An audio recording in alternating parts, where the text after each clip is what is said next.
Улица встретила его палящим зноем и оглушающим гулом проезжающих машин. Пыль и горячий асфальт выжигали все живое вокруг, но собака по имени Полинг давно перестала обращать внимание на зной, шум и окружающую суету. Единственным, что заполняло все его существование секунда за секундой, была непрекращающаяся, глухая и всепоглощающая боль. Полинг страдал от тяжелейшей формы демодекоза, чесотки, вызванной миллионами паразитических клещей, въевшихся в его кожу. Его тело давно было лишено мягкой шерсти.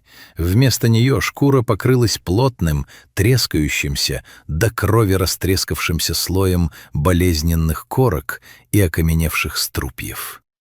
Каждое, даже самое неловкое движение причиняло ему невыносимые мучения, а паразиты, неустанно живущие под эпидермисом, вызывали дикий, не прекращающийся ни на минуту зуд. Пес казался лишенным формы сгустком страданий, истощенным до предела, совершенно сбитым с толку своей болезнью и отчаявшимся найти хотя бы минутный покой. Люди на улицах проходили мимо, брезгливо отворачиваясь или прогоняя его прочь, опасаясь подхватить неизвестную заразу. Полинг привык к каменистым мостовым, холодным подворотням и выкрикам вслед. Но в один из сухих, жарких дней испуганному и обессиленному псу улыбнулась судьба. Заметив его у забора своего участка, местная семья не стала кричать и бросать в него камни. Увидев, в каком ужасающем состоянии находится несчастное животное, люди проявили редкое сострадание. Они осторожно пустили его на свой двор, укрыли в тени деревьев, поставили миску с водой и немедленно связались с местной зоозащитной организацией. Спасатели, приехавшие на вызов, за свою практику видали многое, но при виде Полинга потеряли дар речи. Позже они признались, в их многолетнем опыте это был едва ли не самый тяжелый и запущенный случай чесотки.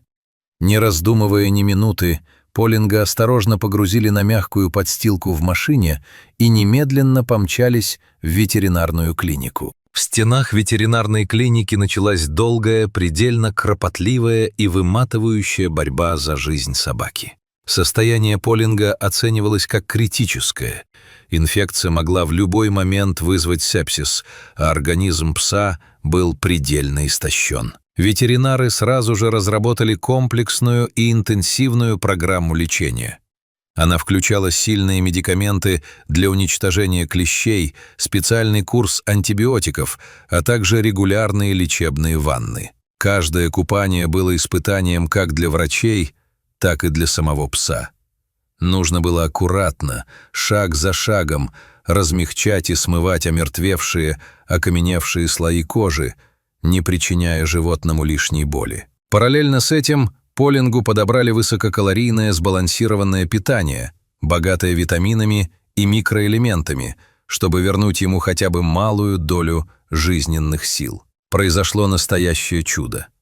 Благодаря профессионализму врачей и правильному уходу, организм Полинга начал восстанавливаться с поразительной скоростью. Организм молодого пса цеплялся за жизнь всеми силами.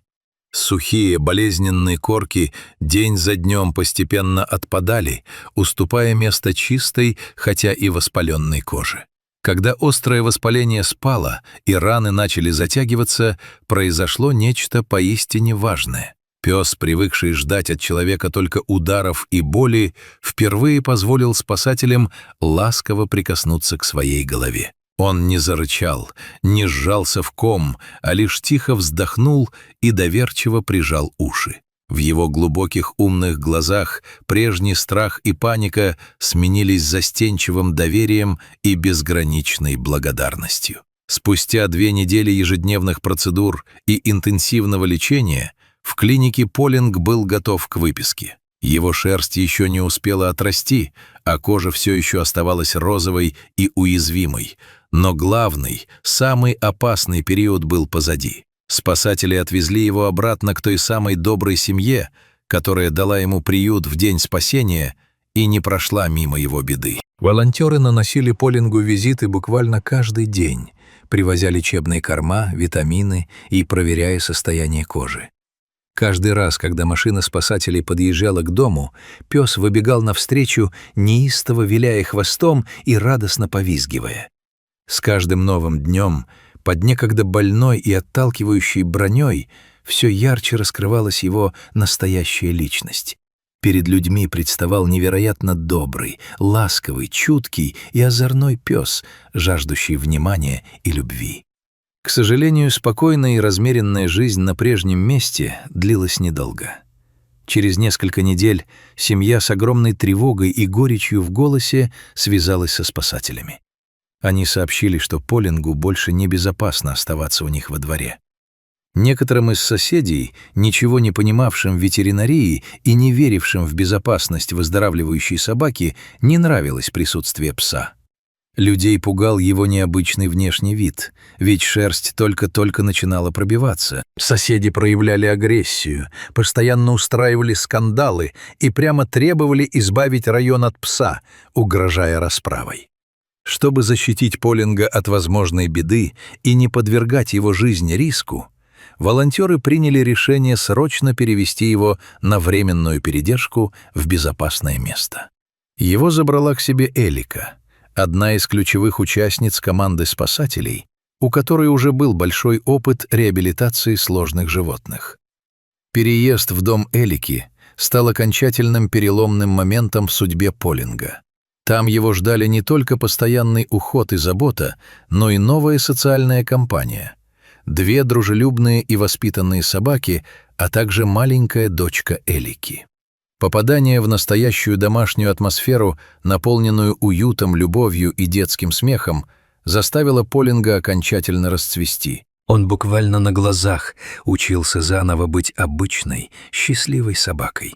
Беззаботно бегал по зеленой траве во дворе, учился делиться игрушками, играл в догонялки со своими собачьими собратьями и невероятно бережно, с трогательной нежностью общался с маленькой девочкой. Он аккуратно подставлял свою голову под ее маленькие ладошки и терпеливо сидел рядом, когда она читала ему книжки. В этот период густая, красивая и мягкая шерсть Полинга полностью отросла, заиграв здоровым блеском. От прежней, страшной, уродующей болезни не осталось и малейшего следа. Перед окружающими стоял статный, сильный и прекрасный пес. Спустя 4 месяца счастливой жизни на передержке у Элики настал день, которого с замиранием сердца ждала вся команда спасателей. История Полинга, его невероятного превращения и борьбы за жизнь, которую волонтеры шаг за шагом публиковали в социальных сетях, тронула сердца тысяч людей по всему миру. Многие следили за его судьбой, присылали слова поддержки и подарки. Но сильнее всех в Полинга влюбилась одна замечательная пара — Рэйчел и Мартин. Увидев фотографии и видео с этим забавным и добрым псом, они поняли, что Полинг — именно та собака, которую они искали всю жизнь. Рэйчел и Мартин связались с волонтерами и вскоре приехали познакомиться с ним лично. Как только Полинг выбежал к ним в гостиную и радостно уткнулся носом в их ладони, между ними мгновенно возникла неразрывная, глубокая эмоциональная связь. Все сомнения отпали в ту же секунду. Рэйчел и Мартин оформили все необходимые документы и забрали Полинга в свой уютный дом, подарив ему статус единственного, бесконечно любимого и полноценного члена семьи. Сегодня Полинг живет настоящей, полноценной жизнью мечты, о которой раньше не мог даже помыслить, замерзая на раскаленном асфальте. Он спит на мягких лежаках, гуляет по живописным паркам, путешествует вместе со своими хозяевами и получает самые вкусные лакомства. Рэйчел и Мартин просто души в нем не чают и регулярно делятся кадрами его счастливой будничной жизни. Пес, который когда-то был самым тяжелым, запущенным и безнадежным пациентом, с которым только сталкивались зоозащитники, превратился в самого веселого, забавного, дурашливого и ласкового собакина на свете. Его невероятная история стала живым доказательством того, что сострадание, терпение и человеческое милосердие способны творить настоящие чудеса, возвращая к жизни даже тех, от кого поворачивался спиной весь мир.